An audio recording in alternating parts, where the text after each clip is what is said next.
Hey everybody, Gucci here, and today with me is John Ramstead. He goes by call sign RAMER, fellow naval aviator, F-14 pilot, Top Gunner. We dive into, first off, just the coolness on the Blue Angels and Top Gun and the Navy, lessons learned about leadership, and then we connect it back to business, which we've been trying to do many different times, but make sure you get to the end of this. It is the best way to activate your purpose. RAMER shares a story, a near-death experience. Wait till you see what not only happened to him, a conversation with God, and I'm talking a real conversation, and then how unconditional love can transform into your life purpose. I personally am going to listen to this, reread this podcast. I'm going to write my own obituary this weekend. We talk about how to do that, and most importantly, take this one to heart and have fun. This will change your life. Here we go. Ready? Hit it. Hey, everybody. I got a fellow naval aviator and fighter pilot, John Ramstead. RAMER, welcome to the show, buddy. Gucci, great to be here, man. Good to see you. Man, good to see you. We got so much in common. I can't wait to unpack it for everybody. But I got a question for you. So Sugar, my producer, and Gucci are in a bar, right? And you come walking in. What happens next? Well, you know what? First of all, where's the bar? I'm going to just assume this bar is in Abu Dhabi after they pulled us into port one day before we got a free beer on the flight deck. So we are jonesing for a little bit of social time. 89 days, right? Was that what it was? So it was 89 days. And I got to tell you, we hit port like every 85 to 87 days, man. These guys had it down. So anyway, we're showing up and we're like, okay, guys, we've been on the boat for 3 months. What are we going to do? Like, we're not going to just sit here and drink. And you look over at Sugar and go, I have an idea. Dude, have you guys ever heard of sand surfing?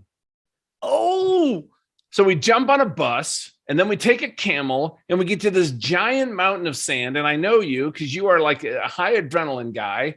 And what there is, there's about halfway down the slope, there's a big rock outcropping. Now, I live in Colorado. If we had this here in Colorado, this would be awesome. We'd be jumping off this thing, doing some kind of cool trick. And you're like, RAMER, I bet you can't do a half gainer off that. I'm like, dude, done. So I bomb down the hill. And what I don't realize is that a snowboard on sand, it doesn't slide on rock. So I'm going about 40 miles an hour. I hit the rock and I just launch myself head over heels straight off this cliff, 20 feet. And I tumble down the rest of the way in a cloud of sand. And I have sand in every part of my body. And I look up at you guys because I'm expecting sympathy. And there's Gucci and Sugar laying on the ground, laughing so hard you're about to wet yourself at my expense. That's what happened when you guys walked into the bar. That's why I don't drink with you anymore. So RAMER, first off, that's a real story. I can tell, right? It is a real story that happened to me in Abu Dhabi because we're sitting around and then my friends dared me, dude. I think they knew what was going to happen. I'm like, oh, dude, done. I launch off the top of this sand hill and man, I had sand in places that I didn't even know I existed on my body. I tell you, the ride back, the 2 hours back to the hotel was kind of miserable, actually. Well, and also for people listening who haven't had a chance to do that, the sand, I mean, it's hot and it hurts, and it's not like you're on, it's not like at Pensacola Beach. That's exactly it, brother. Wow. Well, listen, first off, when were you deployed? Let's unpack a little bit about your background. First off, how did you get your call sign RAMER? That's a cool one. Not everyone gets a cool one, but that one's a cool one. No, last name Ramstead, and I never did anything stupid enough to get a different name other than they called me RAMER. As soon as I showed up at flight school, people just started calling me RAMER, and then it just stuck all the way through. Yeah, I think you're fortunate, right? Because as we get call signs, sometimes it's just what is your last name, how to turn that into something. I had a buddy who his last name was Matt Seaman. Okay, so what do you think his call sign was? Oh my God. You could go a lot of ways with this, man. If you have a call sign, could. What was it? And you're showing up. It was Spurt. All right. Spurt. And Spurt was my lead solo when I was on the Blues. He was number 5. I was number 6. Great guy. We had a guy in our air wing. It was one of my favorite call signs, Ben Tackett. His call sign was Dovrin. What was So it you look again? at it, Dovrin. So you Dover. look at it painted on the jet. It's Ben Dovrin, take it. Oh, it just took me a few seconds to get that. But Oh, Dovrin, and then you know what? I was in the age where we had tail hook, and then everything got reviewed. Every call yeah, sign when I was in got reviewed by a congressional committee.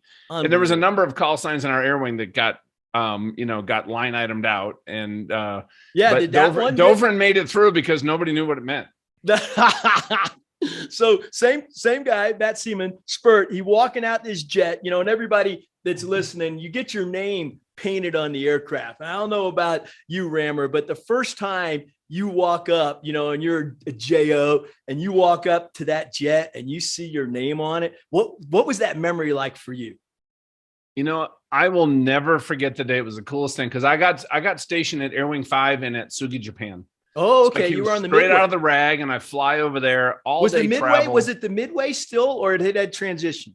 Just transitioned to the Independence. Independence. Okay, got it. Because the F-14 couldn't fit on the midway, which is part of the reason they made the swap. And I'll never forget this. These guys became my mentors. These two, they were more senior JOs. They met me when the bus showed up, and they were so excited. They're like, "Oh, Ramstead!" They jump in a Jeep, and we drive down to the flight line, and they walk around the jet, and they had it all wait. The day that I showed up, it was there, and I remember looking at it, and these guys are so excited for me. I don't even know them yet. I'm like, oh my gosh, like I've arrived. Life is good. That memory is just seared into my brain as like a highlight, big time. Wow. Talk about, we'll be talking about how a lot of this Navy experience ties into business. I know you do a lot of that. But talk about a way to onboard somebody. Holy crap. Now, is this when you were just out of flight school? Did you go direct from flight school to the RAG in Miramar or was it Oceana? Well, I actually went to the RAG in Oceana, and we don't send guys to Japan, and they had a guy FNAB'd. So if anybody listening, it's basically like, you remember in the first Top Gun and they have the board. Well, there was a guy that lost his wings for something that he did. And there was nobody on the West Coast that was a new pilot that was able to go to Japan. And then we had my class. We had 18 guys. 12 of us were flying A's and F-14A. And then at the boat, I was the only guy that care qualified day and night. Out of the 12, single other out of the person 12 guys, you were the only one? Out of 12 guys, everybody disqualified, 3 for maintenance reasons, but the rest because they weren't safe either day at night. Yeah. And they needed a guy. And so I get orders to at Sugi. I had just built a new house, a dirt start. My wife had just gotten her dream job. She was starting her own physical therapy clinic. She's a PT. She'd been working for an orthopedic surgeon. And we thought we were going to be there for a career, right? Like tour, land tour, sea tour, like 10 years in the Virginia Beach area, and not so much. And so it was, and then I show up. I don't want to be there. I'll tell you this. I don't want to be in Japan. Yeah. I'm not happy. These guys probably felt the same way when they got orders to out there. They got pulled away from Miramar, where they loved being in San Diego. Yep. And these guys made an effort. And the commanding officer, he's to this day, 30 years later, call sign Darth. If anybody knows Dan Kane, amazing human being, to this day is one of my closest friends, because back then as my commanding officer, he made sure all this happened. He became a mentor. He's an amazing guy. So 30 days later, we are still in touch. Whoa. Some powerful lessons there as everybody's listening. I mean, Rammer, you and I, we know the Navy, that's needs of the Navy, and bam, next thing that happens is you're somewhere you don't want to be. And the team rallies around you. There's a culture that's established. But what I'm thinking about is big lessons here, everybody, both from a leader, from Darth there, from yourself, how do you show up the team? And most importantly, I think, your attitude, right? So you start with, I don't want to be there. How did you change that? And what happened? Well, I think it's like a lot of what you do, right? Like, I don't want to be here, but I'm also here to be a fighter pilot, and we are spinning up because Desert Storm's about to kick off. This is in 90. So I was in from 88 to 95. So like our op tempo, our operations tempo, our training cycles, basically the onboarding I had to do to actually be effective. And, our skipper sat me down and said, John, I just want you to know you're a nugget, which means a new guy. You're not going feet dry first. It's going to be a while till you earn my trust where you can do blue water ops. And I don't know if you've talked about that, but that's basically where you take off the carrier and you have no divert. So if something goes wrong, you have to land on the carrier. So he would only let me fly. It was kind of his policy in the beginning, like, unless there's some place to land in case you have an emergency that's not the carrier, until me and the other senior officers have a really good comfort level of your ability to land that airplane on the carrier deck in every condition. Right. And he was just upfront, but he also said, here's how you get there. Like, he set the bar for success, and he was just amazing. And then our XO had been the commanding officer of Top Gun. And then he came out for a squadron tour, and these two of their personalities were very different. One very relational. What was his name? Who was the XO? Stan O'Connor's call sign was Steamer. Okay. And he was our XO at the time when we went into Desert Storm. Did his call sign fit his attitude, or you were about to describe two different leadership personalities, right? Let me go for it. Well, yeah. Darth, as in Darth Vader, 6'4". He had been a combat Marine in Vietnam and got hit with a 50 cal. Whoa. And couldn't be a combat guy anymore, but he passed the medical. He wanted to go be a Navy pilot because he kept calling the fast movers in, went through flight school and didn't have the eyes to be in the front seat. So he was a backseater. I got it. Yep. Right. And you did not want to be on his bad side. I tell you that right now. But if you did your job with excellence, you could not have a better advocate, period. And then Steamer, he was intense. I'll just put it that way. One of the most intense guys. And Steamer came from his anger issues, which he actually owned. He actually liked the call sign Steamer. And, but so, you know what, for me though, it was a study in leadership. Later looking back on it, my first 3 commanding officers, I saw things that I said, I'm going to bring that into how I lead for the rest of my life. And here's also some examples of exactly who I don't want to be as a leader. Exactly. And I got to tell you, and I get to work with a lot of young men and women who are coming into business. And I said, it's not about your boss. You have to learn how to work with every possible personality. You might not like them. And guess what? You have the choice to move on and get another job. I don't have the choice to quit the squadron because I don't like my new commanding officer or the XO. But in that, guess what? It forced me to actually figure out how to be a great follower. Nice. Even if I don't love the person I follow, but I love the mission. And I got to tell you, there's so many things in my first, my military career that set the foundation for me to have just an incredible run in the business world. Let's unpack some of those, because you're on it, right? I'm thinking about, what lessons you learned, both the good and bad. And I know for myself, the ones that really stick out are what not to do, right? I mean, I remember being there, many different commanding officers, and, some things, oh yeah, that's great, I'll try to aim like that. But when you get the, oh man, if I ever get the chance, I won't do that, because you see the effect it has, right? I think those are the most powerful. So give me a couple, first off, of the lessons you learned that you would not want to repeat. Yeah. Here's a compare contrast. And everybody, you can think about this. You got the boss that tells you exactly what to do and how to do it. Doesn't really tell you what success is. Now, here's what happens is, if I'm working for you, Gucci, and you say, okay, Ramstead, this is what we got to do. We got to launch this project, or we got this mission over the beach, whatever it is. And you tell me exactly what to do. And here's the whole checklist. Well, guess what I'm going to do? I'm going to do my best to actually follow your directions.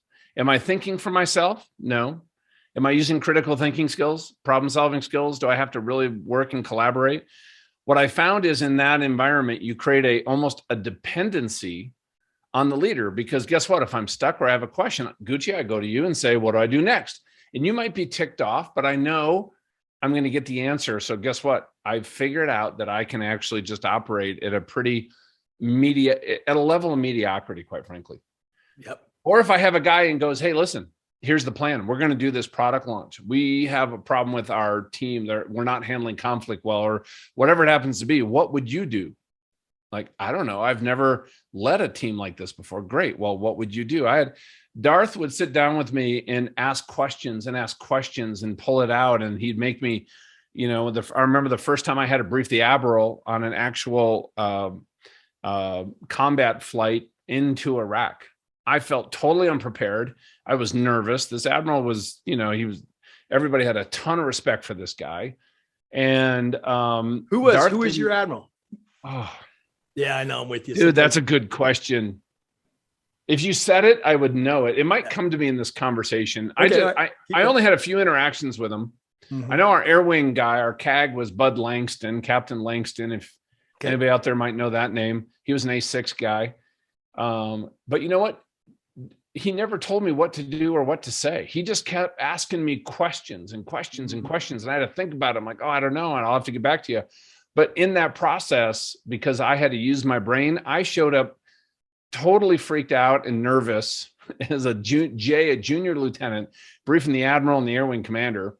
But I was prepared. And you know what? It wasn't a 10 out of 10, but you know what? It was maybe a 7 or an 8. And then I realized as I got into leadership and then I got into coaching, what he was doing back then was coaching me, right? He wasn't telling me what to do. And here's what I want to do is I'm working with anybody, right? I think there's a couple things. We have to cast a vision. They have to know why what we're doing is important, how it connects to them personally, the team, and the mission. Then we got to serve them. We got to help them succeed. What do I need to do to show up and help you succeed? Servant leadership is often implemented and actually creates a lot of weaknesses. And what happens is I'm better at my command control mode. And then I let go of control because I don't understand servant leadership and the results go down. And so I go back to man control. And I call that the schizophrenic leadership model. Yeah. And I'd kind of mastered that. But then guess what? I have to teach, train, and equip my people. They have to have the knowledge, the experience, and the tools to do their job. Because when I get that right, then I can actually start delegating in a way that creates more capacity. Because most people don't understand how to delegate. And I had some great leaders early on that I think I just naturally started adopting what I saw them do with me and started doing that with my people. And also just creating a culture of excellence and integrity. I didn't find that a lot in the business world when I got out. It was actually very frustrating when I first got out, quite frankly. But those are some early lessons I had I've carried with me now for what has it been now? Almost 30 years. Yeah, well said. Amazing how you get into the essence. As I'm listening to you, I'm thinking about, first off, that mission, right? You mentioned that early on. I like to call it a purpose larger than self, right? Mm-hmm. And when you are part of that and you're part of an organization, whether it's a fighter squadron or a company that has a clear mission, and it is much larger than itself. I mean, and every company has part of this. Some are more obvious than others. It could be a healthcare and you're saving lives. Others, it could be supply chain. There's lots of different things. But you do have this mission that you're part of. So that's what I heard you clear is you feel part of that. You know what that is. But what's interesting to me is what you said about the idea of the schizophrenic boss, right? So, hey, you give your people, here's the objective, like let's increase our podcast. That could be, let's increase the ratings on the podcast, Well, how do you do that? Well, I don't know, and so boom, go out there and try to figure it out. What do you do when it's actually not working though? When it's not increasing? And what's your plan of attack on that? Well, don't you love when that happens though? Think about it. When you were flying for the Blues and you probably went out and had a couple flights that were absolute train wrecks, I'm guessing, right? Or when you're usually it was a piece of a flight, right? That you always could work on. But yeah, there was that one or two where the whole thing was like, holy cow, what just happened? But go for it. But I love that, right? Everything else went well, but this one piece, guess what? You might have put somebody's life at risk or that didn't work. Better. When we have a failure or what somebody might perceive as a failure, I'm excited because guess what? People are impressed with your accomplishments, but you know what? They are actually moved to action and they improve when you actually talk about your failures. Yes. And so if somebody came to me and they tried it, right? They did all this stuff and the podcast numbers didn't move. I would be like, okay, awesome. What did you learn from that? Right? What did you do well? And what you did do, is there anything in there that you did well? Let's take some good stuff. Hey, what did we learn? Right. Yep. Is there anything in how we made that decision that we can get better next time? Is there something we missed? is this just basically, hey, we tried 3 or 4 things and we're discovering that those aren't the 3 or 4 things that we should be working on, and we can actually cross them off the list and now maybe focus on something else. In failure is the greatest opportunity to, I think, actually develop your people. Because if we always just crushed it, right, that person, and there's some superstars out there, they probably don't need a lot of coaching. And it's hard sometimes that where success, or they're so good at some area of their life, it's so natural to them. It's often hard for them to teach others how to get to that level of excellence.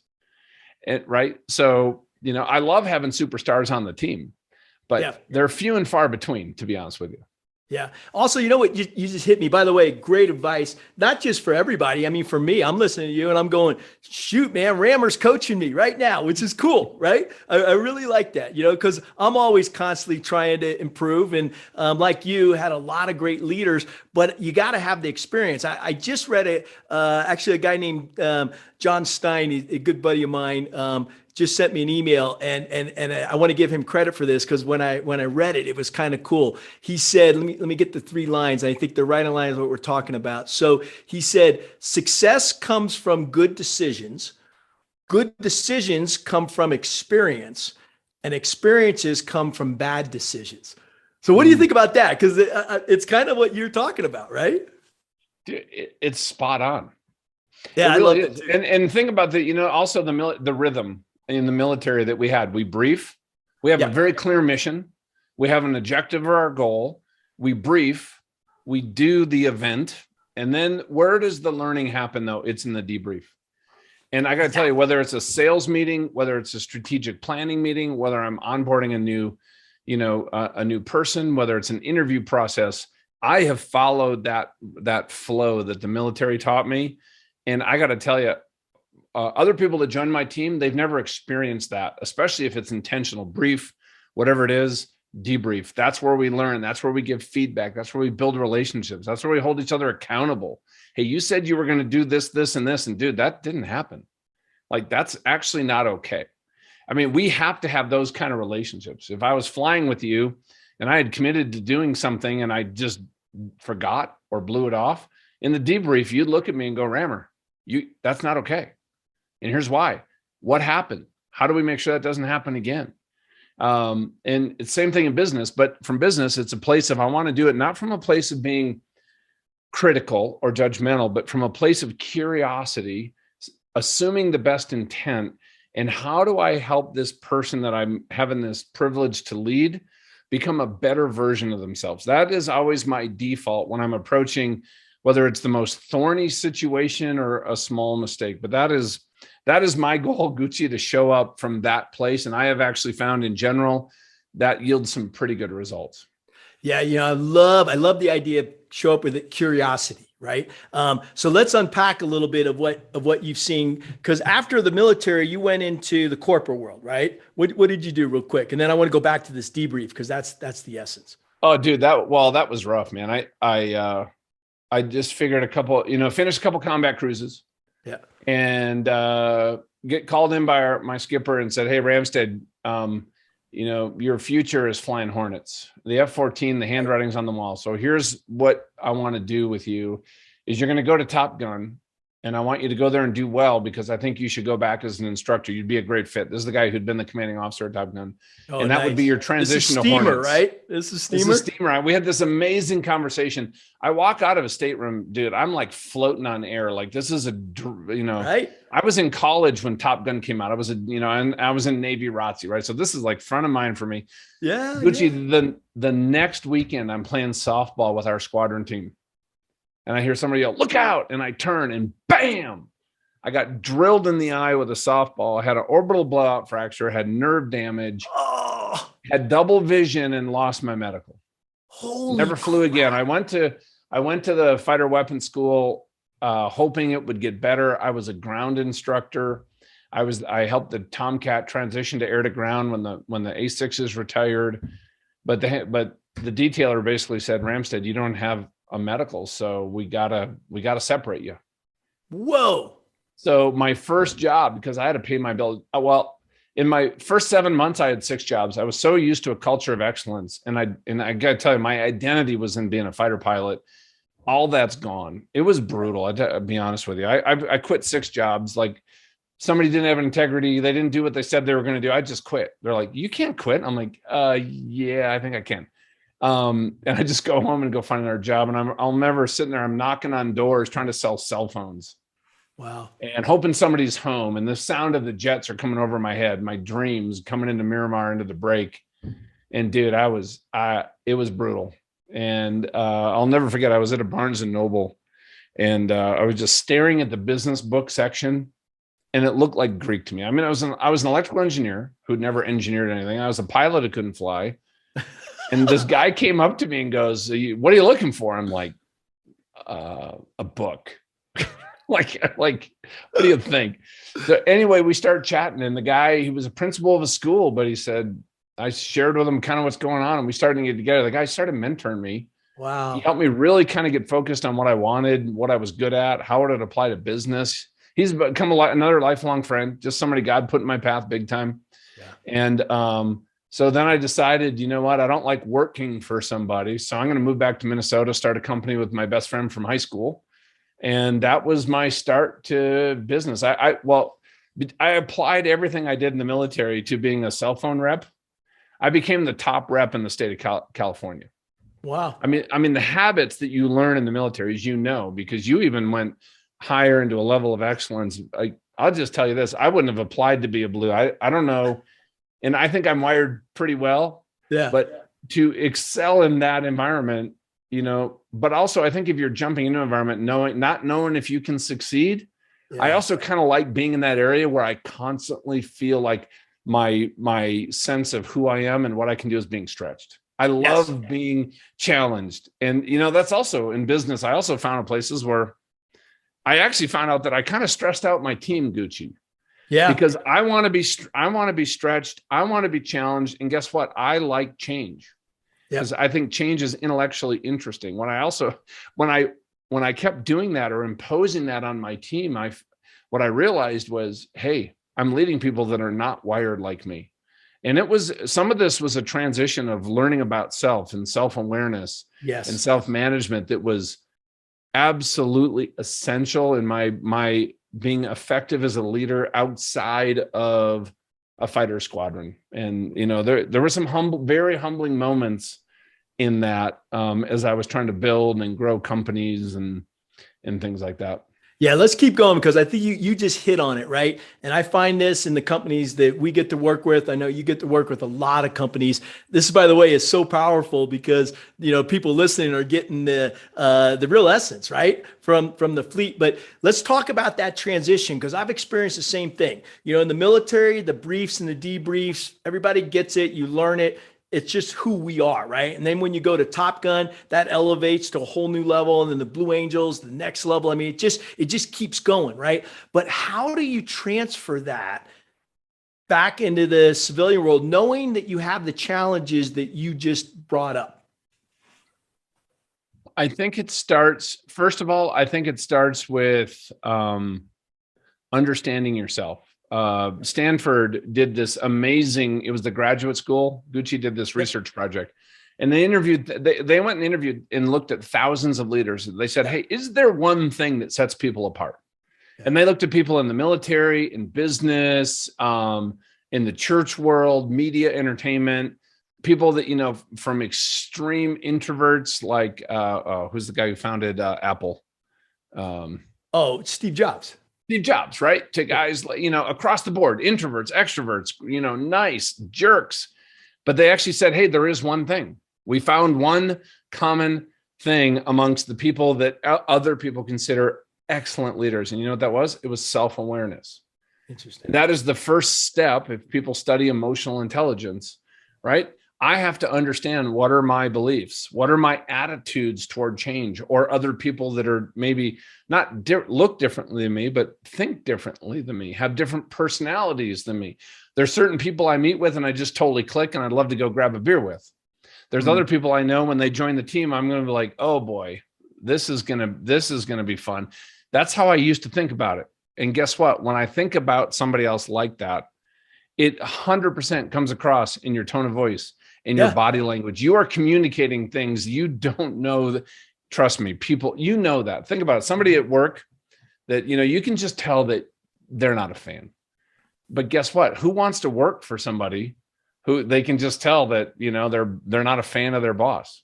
So anyway, emotional intelligence is where it starts. Yep. But then I also think it is essential for us to set out really clear, what does success look like in your role?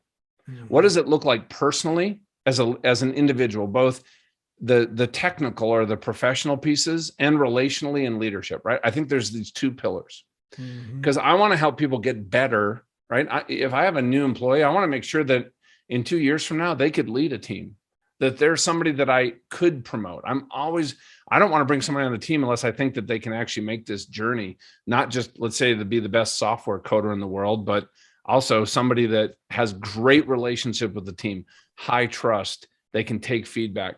The second thing that I'm looking at is here's our culture and here's the dynamics that we either have or we're trying to work toward on a team, which is maybe it's radical candor, or we deal with conflict one-on-one and we give each other feedback that's encouraging. We're accountable to each other as peers. What are those team dynamics? Because then, you know, Gucci, if you were working for me, I'd be talking about that. And here's how I'm going to look at it. And here's how I'm going to know. And what are the goals for the organization? Yeah. Right? Here's my company. Here's our big goals. We're doing all this work to get there. So here's what success looks like. And what I've always done, this was actually after I got out, my business got acquired by a Fortune 100 tech firm. And my boss, who was 2 layers ahead above me, I personally don't know anybody that's ever had a busier schedule than this one guy. His name's John. And he reached out to me and he saw something in me that honestly, at the time, I didn't see myself as a leader. He said, John, well, you and I are going to get together every 2 weeks for an hour. And here's what you're going to do. You're going to show up and we're going to talk about anything you want to talk about, but we're going to set 3 goals, and they can be around who you are, your team, but we're not talking about the task list. We're not talking about the deal flow. This is about you becoming the best leader you possibly can be. And he made those things, they were sacrosanct in his calendar. And we met every 2 weeks, and he coached me. And then later on, I had 13 direct reports, and I realized, you know what? I had 2 priorities. Number 1 was develop the people that reported to me. And number 2, have a pipeline of people that I wanted to hire, that in some of these relationships, I had 1, 3, 5 years before I could give people an offer. I rarely hired people off of a job posting. Yeah. And because that's what John taught me to do. And in that, we took a business unit from 2 million and grew it to 100 million in 2.5 years. There you go. And so that is the power of knowing yourself. What are your weaknesses?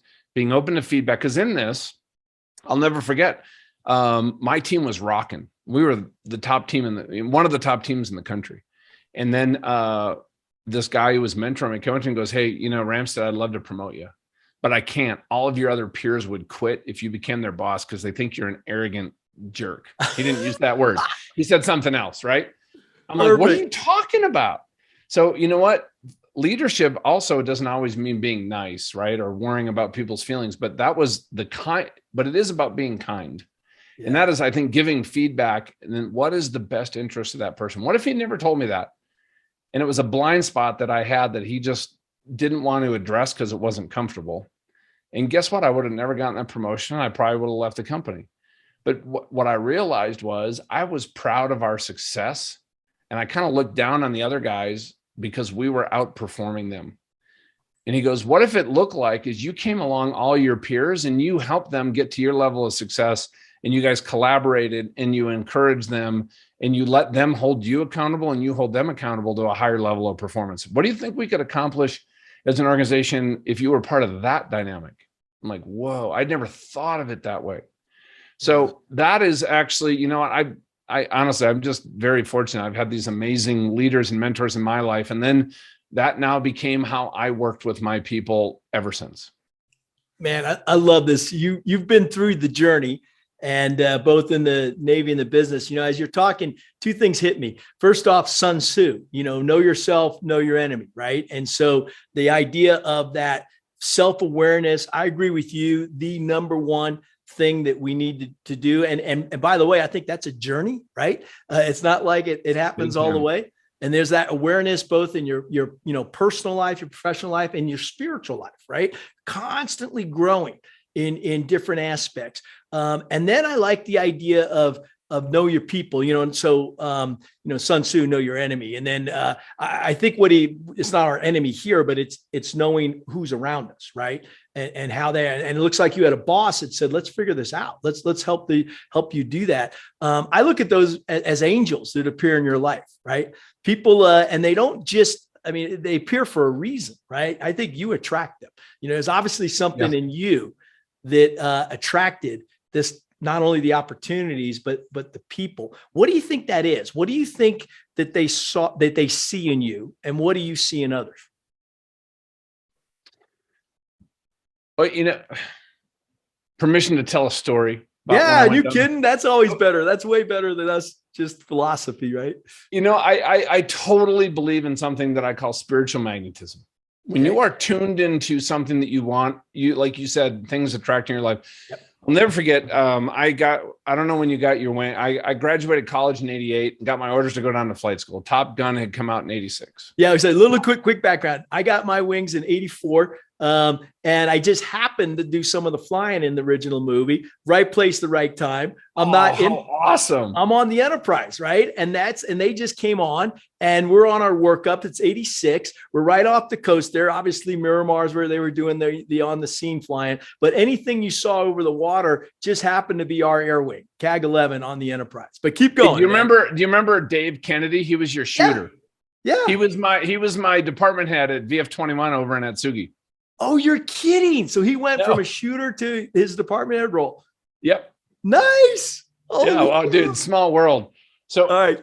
So all this happened because of you. I'm going to Gucci. I think we just need to give you the credit. No, here's the thing. You and I both know it's definitely not me, but it's because of the team and the Navy at that time, right? That was just who we were, and I think you want to be part of something like that. I don't care if it's the fighter squadron. Honestly, I was an A7 pilot at that time, because when I got done with flight school, I wanted F-18s. That's what I wanted. And they weren't giving out any orders. So I actually turned down F-14 to Miramar, believe it or not, because I thought that the transition would be quicker if I went through A7s. And guess what? It worked out. I did one tour in A7s, then became an instructor in F-18s, and then it went from there. But I also got my Tomcat qual. I got 10 hours in the Beast, and it was awesome, buddy. I even got my NATOPS qual. So I know it. Well, you got to do something very special. Well, my first flight ever in the Navy was in the A7 during Courtremed. So that was my introduction to naval aviation.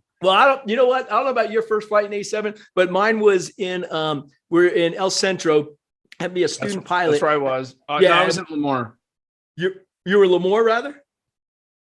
Well, on Courtremed, we went up to Lemoore. Yeah. Lemoore. Okay. Got it. Which, by the way, sucks. You all know no one wants to get stationed in Lemoore. It's only thing worse could be at Tsugi, which you ended up going to, but it actually, you become closer as a squadron, right? Because Miramar, you got a lot of stuff going on. There's, San Diego, Oceana, that, right? I found we became so close in Lemoore, those squadrons. And I can only imagine in Japan, right? What that was like. But what was I going to say? Oh, so my first ride in the A7, same thing. I was a student pilot. I walked down the hall. There's an A7 rag doing stuff. I'm like, hey, can I get a backseat ride? And they made it work. But I thought, well, I don't want to fly this airplane. it's like a Cadillac, it was way too smooth. It wasn't like the A4, man. You could whip that thing around. Remember that?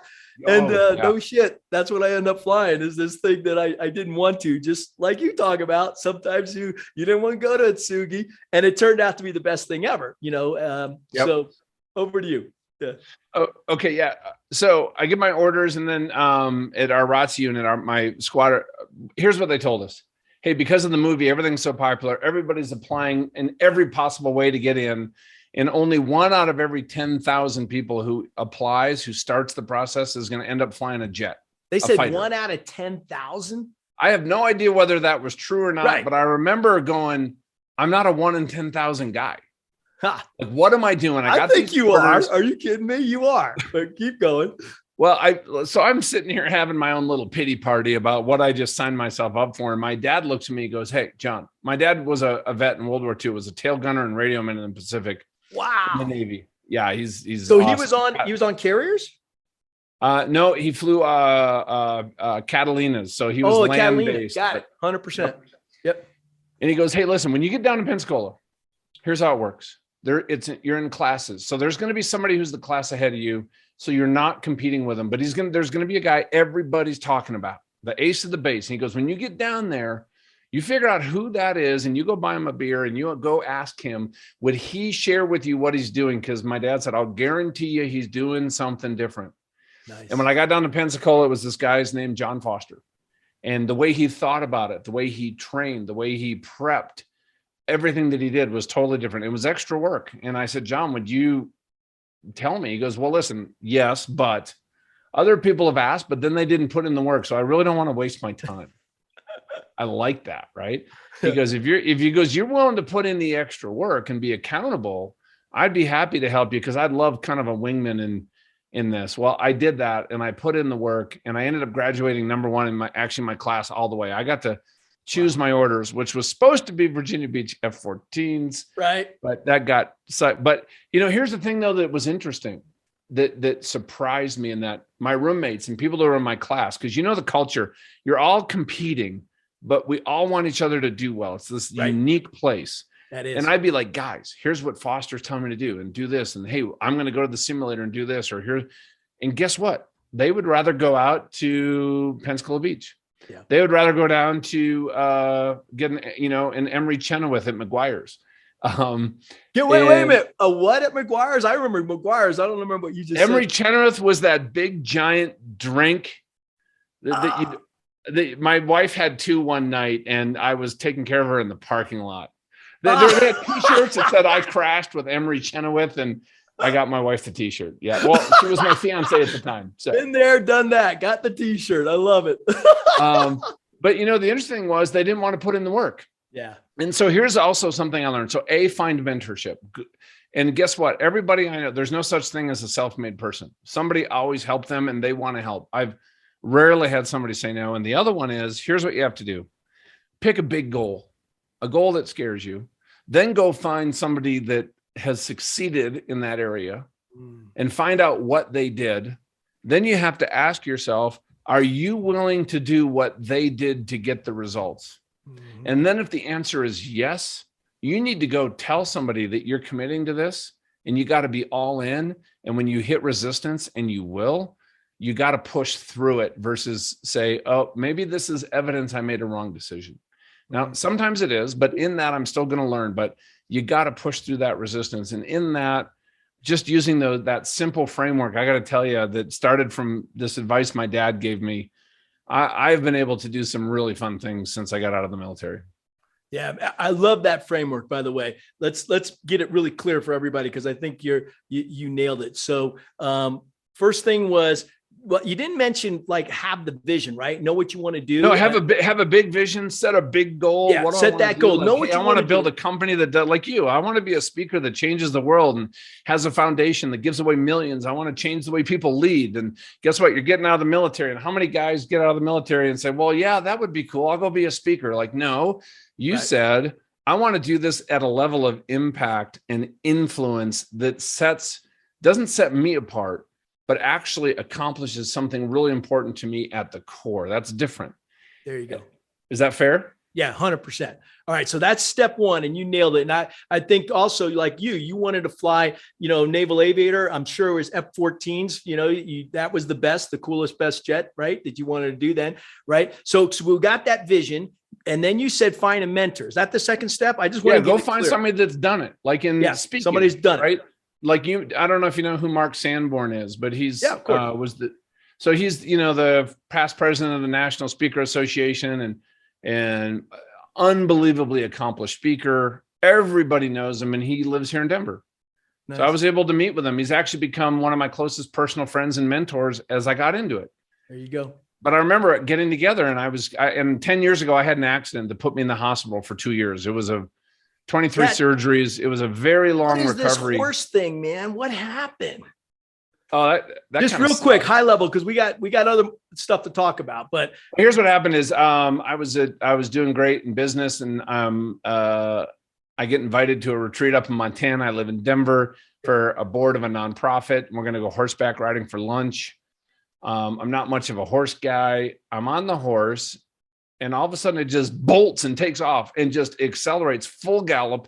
I can't get it to turn. I can't get it to stop. 50 yards in front of me is a steel corral fence. And I literally am freaking out because like there is no exit. And I thought about bailing off the horse, but we were like full run, like what, 40, 50 miles. I don't know how fast they run. I was scared to death. I'd just break my neck. And then that's what I was envisioning. And then 20 yards in front of the fence line at a full gallop, I just remember thinking very clearly, those adrenaline rushes and time slows down. Yeah. I remember thinking, this is not going to end well. Oh, and that's the last thing I remember. The horse bucked so hard, he flipped over and he launched me Superman into a 3-inch steel beam. And I caved in the entire left side of my skull. I lost 8 teeth. I broke every bone in my skull except my jaw and my cheekbone. I broke the base of my skull. There was bone fragments in my bleeds into my brain. I broke C2 and C4 in my neck, shattered my shoulder. And then the next bar down broke all the ribs in my rib cage, and I had broken ribs, punctured my left lung. Yep. We found out medically what happened to me, mostly because of the head injury, is not medically survivable. We heard that from multiple doctors. Wow. We can talk about it at some time, but when I woke up on the ground, I was in more pain than I could ever describe to you. That saying, God won't give you more than you can handle? Yeah. It's not true. It's not true. But then I had a full-on near-death experience. I was in God's presence. I was told that it's not my time. I was told I'm getting a second chance, that I would be healed. Now, I thought I was going to be healed quickly, and I ended up spending the next 2 years in a hospital bed and 23 surgeries. Jeez. So, and I had so I lost everything. My health, I had no income for 3 years. I just started a new business. All that money went away. My network was dormant. And after 2 years in the hospital and I'm getting out, one of the doctors looked at my wife. We were there together and just said, hey, I just want to set expectations because I had a severe traumatic brain injury. He goes, to set expectations, I just want you to know, John probably won't be able to, long-term even be a greeter at Walmart. That's where I was 9 years ago. And it was a long climb back. My faith played a big part of it. Everything I've learned about setting a goal and resiliency and getting clear on your vision and your mission, your why, because you know what, when you don't feel like doing something, and many days I didn't, you have the choice not to do it. But guess what? The choice of not doing what you know you need to do, right? I think discipline is one of the rarest qualities that people have. And trying to develop an element of discipline when you feel like hope is fleeting. I'm in pain right now. I've never been comfortable since then, but I get to be alive. I get to be a dad and a husband and build a business and lead a new company now. And man, I guess it's easy to say I wouldn't change anything because of who I've become over the last 10 years. My marriage, which was on the rocks 10 years ago, is better than ever. She's 33 years of marriage. She's my absolute girlfriend. We sit on the couch and hold hands watching TV. We walk into the movie with the restaurant with our arms around each other. Each one of my boys, because I never had this as a kid when I was growing up, are some of my closest friends. They're 25, 23, and 18. And I get to do cool stuff in the world. So,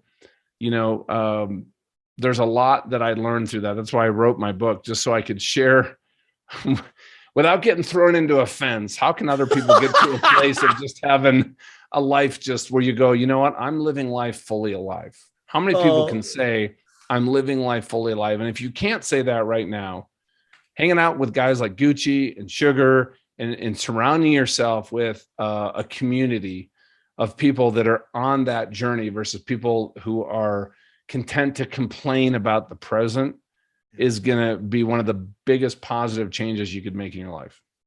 Wow.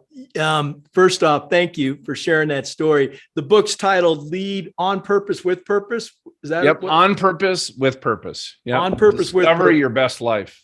Yeah. Let's make sure everybody that's listening to that realizes, hopefully, where do they get it? Where's the best place? Amazon, Barnes and Noble, Books A Million, all those places. Man, I got to tell you, Rammer, you and I both get to talk to a lot of people, not only on our podcast, but in business and life. And a lot of people written books, but I am going to read your book.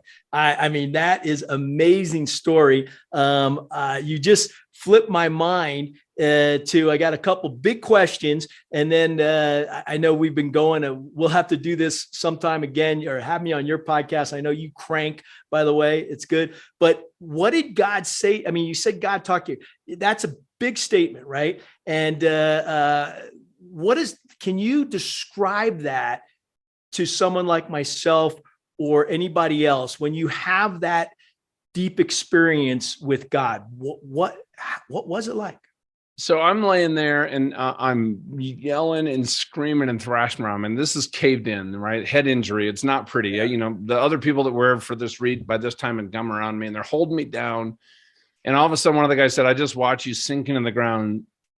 It looked like you." He thought he just watched me die, but it was right then, Gucci. I was literally in God's presence. And immediately there was something emanating from him. He was standing right. I was laying on the ground. He was standing right here.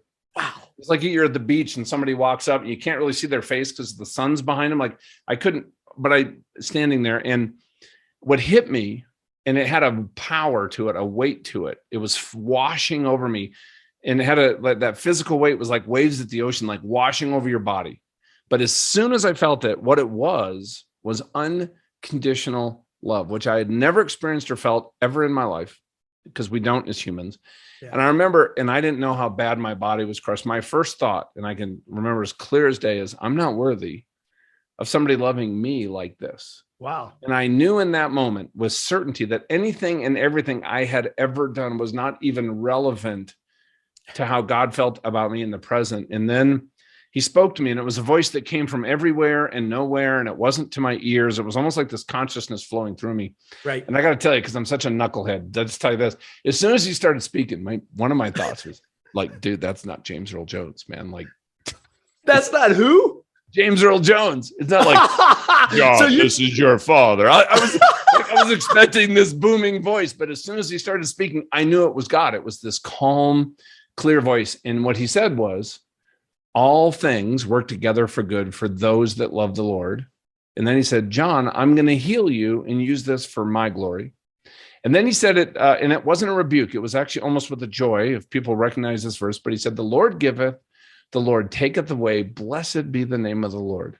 And as soon as he said that, I knew my left eye was permanently blind. This was shattered, and bones behind the eye sockets actually severed the optic nerve. I'm actually in the process right now of trying to get my class 3 medical back so I can get back in the air and fly again with one eye. But, and then he left, and then I remember I opened my eyes and my skull's caved in. I'm looking at the paramedic, and I looked at her and I said, hey, God's here. He said, it's going to be okay. You don't have to worry. And she's like, I don't think so. She'd been a paramedic in Montana for 30 years, and she's also a Christian, but she's like, yeah, that's not happening. She told me later, she goes, the chances of you surviving until Life Flight got here, which was probably going to be an hour, was in her mind 0%. And I had no pain for that hour. I was talking with them. As a matter of fact, when they first called my wife, they're like, yeah, John got thrown off a horse and he's doing pretty good, and you need to get up here to bring him back to Denver. When Life Flight got to the hospital, they assessed me and they called my wife. It was and basically said, hey, you need to get up here with the boys as quick as you can because it doesn't look good.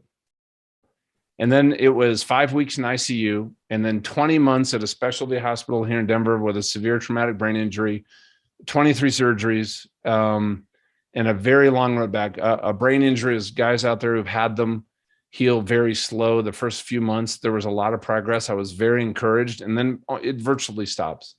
I would say that in the last year, so my accident was September of 2011. So it literally took me 10 years to cognitively probably get back to most of where I was before the accident. Oh. Yeah. Long process. So one just good. You keep saying referring to God as he and as a person. Is that what the experience was for you? Or is it an energy? Is God an energy? Tell me more what you felt. Well, standing there, somebody asked me, how would you describe him when he was standing there? Like, what was that sense of? Right. And I had one word that came to my mind immediately, and it was friend. The Hmm. voice that I heard, it was a male voice. So he is like, just right. And I could see him like standing here at the side of my vision. And there was nobody there. When I woke up and looked up at the paramedic, she was kneeling next to me, bright red hair and a yellow shirt. That was not who was like standing there. Because I remember after he left, I looked in that space where he was. There was nothing there. And then, when he told me that, when he said, the Lord giveth, the Lord taketh away. And as soon as he said that, I knew my left eye was blind. Yeah. And I couldn't see out of it. But do you know that medically it took them 6 months to actually determine that the eye was permanently blind? And I was being told for the first many weeks, like, no, it's just from the trauma. It's going to be coming back shortly. But I'm like, no, it's permanent. They're like, don't say that. That's not the case. You got to have hope to heal and all these things. And I'm like, no, well, all right, fine, but it's blind, guys. And then they actually finally figured out that the actual nerve had been severed and there's no connection between the eye and the brain. And there's not one procedure known to man that can help a nerve that's been severed. So, right. Okay. And I got to ask this question because I think all of us, including myself, know, how did that change your relationship with your wife? You said, now the way you described with your wife and your kids, it's like we all want to have that, every single person. Any advice on how you did it? Yeah. So it was a few days after I'd been in the hospital and I'm laying there. I had post-traumatic amnesia. So that first 5 weeks, I have 3 memories. Here's one of them. I remember looking down, I have 7 IVs in my arms, literally. And this guy walks in and he's got a blue shirt and a gold tie. And I'm thinking, oh, Gold Navy. I like this guy. And it says Dr. Van Gilder, neurosurgeon. And he starts telling my wife, we got to do a craniotomy. We got to take John's skull off. All this stuff is going on. And I'm starting to hear like, okay, this doesn't sound good. Like he's like they don't paint a rosy picture when you're going to like have your skull taken off. And he looks over at my wife and he goes, hey, does John have, he's not looking at me. He looks at Donna and says, does John have a will? And most importantly, a living will? And Donna's like, well, actually, we just redid our estate plan. We were literally supposed to sign it when I got back from this trip. And she's explaining that to the doctor. And he looks at her and says, listen, we can wait a little bit. Can you call your attorney, have it faxed up here? And I really want to have John sign that before we go into surgery. And so they actually did that. I think I don't even know if that's legal. Like I'm on Dilaudid, morphine. I'm like, sign whatever you want. But here's what happened is they left the room, even though I just had this, near death, this experience with God. I laid there, they left the room. And because what I heard was the chances of surviving are low. And he said to my wife, the chances of John being the person you remember are not good. And here's what I knew. I was convinced in that moment that next weekend was my funeral, Gucci. And I started playing the tape. And the tape's kind of fun because you don't get invited to a funeral unless you're going to say nice things. It's kind of a guideline, maybe more of a rule. And I started, it felt good. And then I'm like, oh, well, what would they really say at the back of the church? Right? What would they really say that night out for beers? Oh, what a jackwagon that guy was, man, glad I can't believe he didn't have an open bar. What would they say 2, 3, 4, 5 years later? And I actually what was weighing on me was my first thing I thought of was, is Donna okay? Does she have enough money, insurance, right?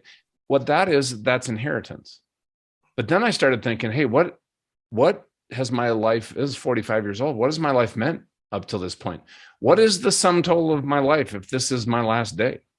What is my legacy? What have I left in the world? Have I lived a life so the use of my life would outlive my life? And I started thinking about my wife and my kids. And I got to tell you, here's what I did as I recovered. And this is an exercise I would encourage everybody to do. I wrote that obituary that should have been given that day. And I wrote one from my wife.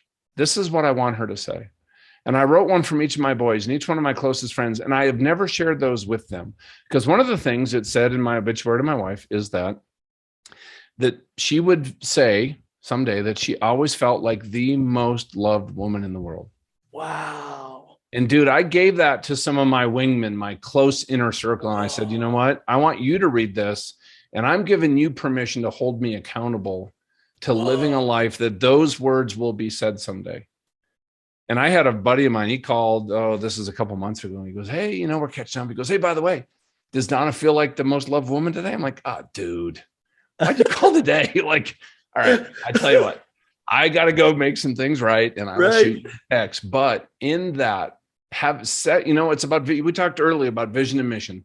What if we actually set a vision for our marriage? What if we were willing to take our own agenda out and serve others, just like we did in the military, right? It wasn't about us. It was actually about helping everybody around you, whether they were in your department or not, succeed. Because in that environment, your life truly depends on what other people do. Yeah. What if we approached our family and our marriages and our kids from that same perspective? Right? Because what if I lay down they say there's no greater love than somebody lays down their life. Yeah. Right? What about this? There's no greater love that if I lay down my agenda to serve your agenda. What does success look like in marriage for my wife? And as a mom, as I'm leading my team, what does success for everybody on my team look like? Here's what I realized: a rising tide lifts all boats. If I help, rising tide lifts all boats. Yeah. If I help those around me succeed wildly, I think I'm going to have a pretty good outcome. And so that was part of my process. And the other thing was a deep dive, and it was a process, Gucci, into self-awareness. Like, man, I had some habits around anger, judging people, getting frustrated quickly, how I made decisions, that I had a lot of limiting beliefs about myself that then bled into the attitudes I had of others, or especially situational, how I would respond. And it was a process of really getting clear on who I am, what are my core values, not the ones I think I should have, my passions, my strengths, my skills, and that vision of who I wanted to be in the world. So when that eulogy does happen someday, right, guess what? We have the power right now in the present to completely rewrite our script. Yes. And I did not realize I had the power to rewrite that script until this accident happened. Boy, you talk about, a blessing in disguise, right? And for you to actually be able to share this now at this level, man, I'm here, right now, I'll say it on this, and anything I can do to support you and your mission, will do, because it's amazing what you've experienced. The world needs to hear that, right? And continue to hear that. I'm so grateful for this time together. I hope people really take something away. What is your I am statement? I like to have an I am statement, because you're talking about self-awareness, right? And I was just, by the way, I just got back from Greece, and I was realizing what you just talked about. This whole show was from Top Gun, the Socratic method, right? Asking questions. All right. And also this idea of, out of 3,000 years of philosophies, and I only was looking a little bit at the Stoics, this first thing is know thyself, right? Know thyself first. And of course, this is in all of Jesus' teachings, all of the Christian world, all these great religions have a lot of what we're talking about, right? So do you have, can you answer that? Not can you, if I were to say, I am blank, how would you fill the rest of that sentence out? I haven't been asked that before, and I love it. And here's the first thing that popped into my head. So here you go. I would say I am a husband, a father, and a man who honors God in all I do. Sweet. That's what I would say. Yeah. You see how crystal clear that is? By the way, I use this in trainings too. So you might want to be able to use it too. It's a great question. It helps people connect, but it also helps them think as to really, how do you describe yourself? Because the cool part about this question is nobody's projecting that on you. You get to decide, right? And I like you went right to your family first, right? I'm a husband, right? A father. And then you brought in God, right? And, how powerful is that? The next question, and let's do this and be one of the last ones, then we'll get a chance to wrap up, is, and why are you here? How would you answer the why am I here question? I'm here to activate high capacity leaders into, I think, what's been inspired in them. What I found before the accident, my goal was to be the king, so to speak, to accomplish, to be at the top. Yeah. My role now has changed, and what I get absolute joy out of is to be the kingmaker. I want to come along that amazing leader and help them get to that place that they have always dreamed about. And that has been my journey. Wow. John, you just blew me away. So I'm going to do three things this weekend. One is I'm going to write those obituaries that you mentioned, all right, from their point of view, not my point of view. I think that's really cool, right? Yeah. And definitely work on that idea of being the kingmaker, right? Activate what's already inside of others.